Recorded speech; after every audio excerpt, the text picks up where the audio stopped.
A lot of you have been asking what I think about Dollar Tree art supplies, and with budgets getting tighter and Dollar Tree expanding their craft section, I decided to put their supplies to the test.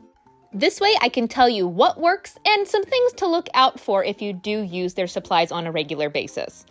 One of the things I do usually get there are my mop brushes, and usually it's a Wet n Wild brand. I found a new brand of mop brush to try, which, by the way, is just a makeup brush.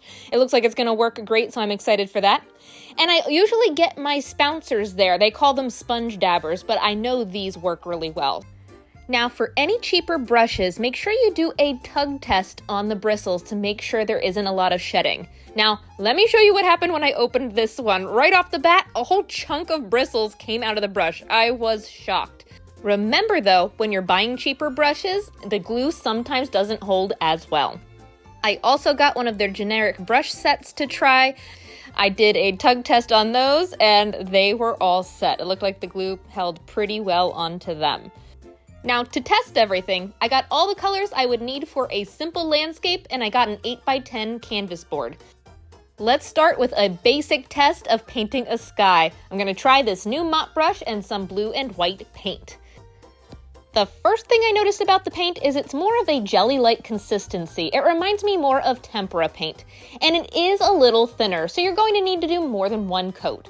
The mop brush, though, worked pretty well. When I cleaned it off to do the ground, it cleaned off completely. I didn't have any stains or extra water, so I'm wondering if the bristles are coated with something that's hydrophobic. For the ground, I'm using green, yellow, and some white, and then I'm drying it really good so I can do a second coat. The second coat seemed to cover a little better, so just remember, with cheaper paints, you may need to do extra coats to get it to work the way you want. There's how mine turned out. Another thing I noticed about this paint, which shocked me, is it's labeled water soluble, meaning it can dissolve with water. I accidentally took some water on my brush, I had no paint on it, and I touched it in my sky, and it lifted the paint right up. This was the point I realized you can actually erase your painting. I had 2 layers of paint on my sky, and look, this brush with just water is wiping it right up. That shocked me. I've actually never worked with a paint that can do this. Look, I can touch it with my finger and the paint comes right up. I think this makes it great for kids, but you're going to have to work a lot harder to do your layering because if you have any water on your brush from cleaning it, or if you're trying to do multiple different layers, you may accidentally rehydrate the layers you had already dried. So just be careful. I blended the water back into the sky and decided to add some cloud texture instead, so we'll call that a happy accident. I'm just using my mop brush with this and some white paint. I'm bouncing it on the sky just to get the cloudy texture, and we'll see how that dries. Now let's dry it. Now I had to laugh at this. Look what's happening to my clouds as I dry them. Do you see it? The white paint is literally disappearing into the sky. Now remember, these paints are definitely more transparent, so if you dry your paint and this happens, just make sure to build it up with more layers. Next, let's test how the mop brush bounces in texture. Let's do some trees along our horizon. This is how it turned out. So far, I like this mop brush. I'm curious to see how it's going to work in other paintings. Let's move on to some of the other brushes though. This is one of the generic brushes. It looks like a round brush. It's not pointy like the round brushes I usually use. That's my only complaint about it, but it should do the job. Let's plant the bottom of the trees. Now the blue is still wet, so I'm just taking some of the lighter green and doing back and forth strokes, covering up that rough edge and pulling some of that blue that's still wet into the middle section of my green. This brush worked just fine. I didn't have any shedding or any issues with it.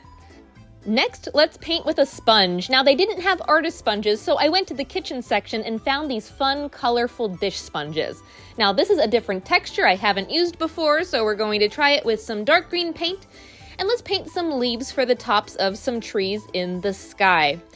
The first thing I notice about this type of sponge is it's a plastic sponge, which means it does not soak in the paint. This made it a little harder to soak up enough paint to get it to the canvas and actually get it to do the texture. I had to work a lot harder pressing down while I'm bouncing it to get that texture.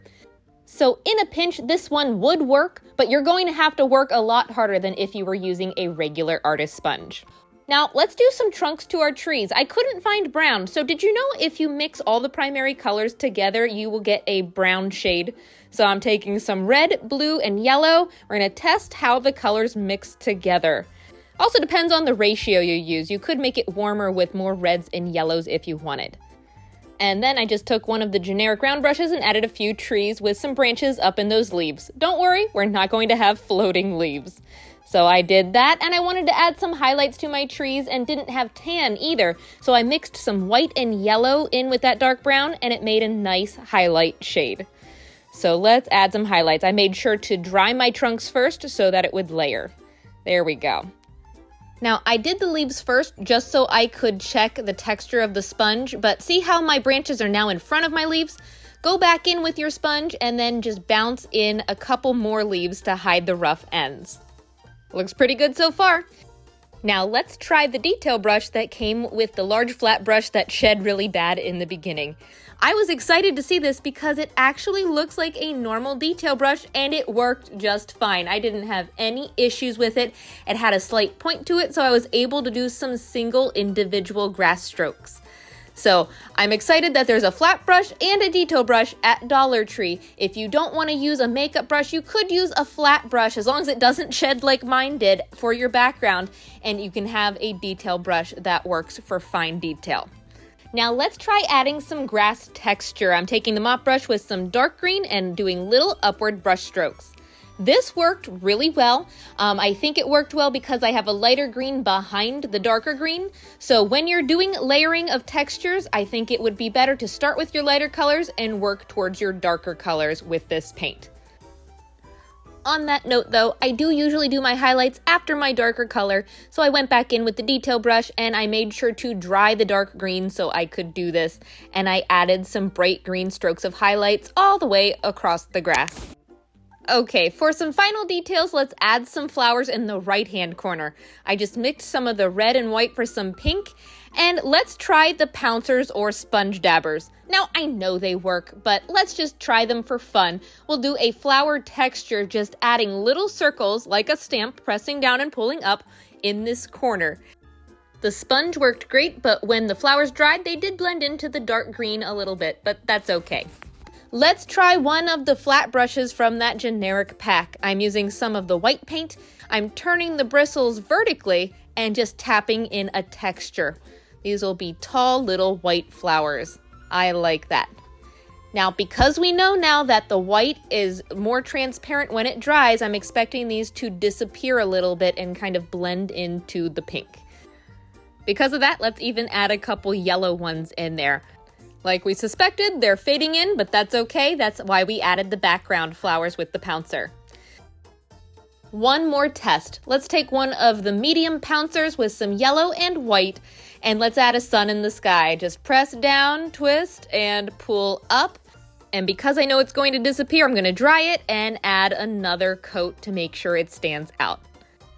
So are Dollar Tree art supplies really worth it? I think it depends on what you're using them for.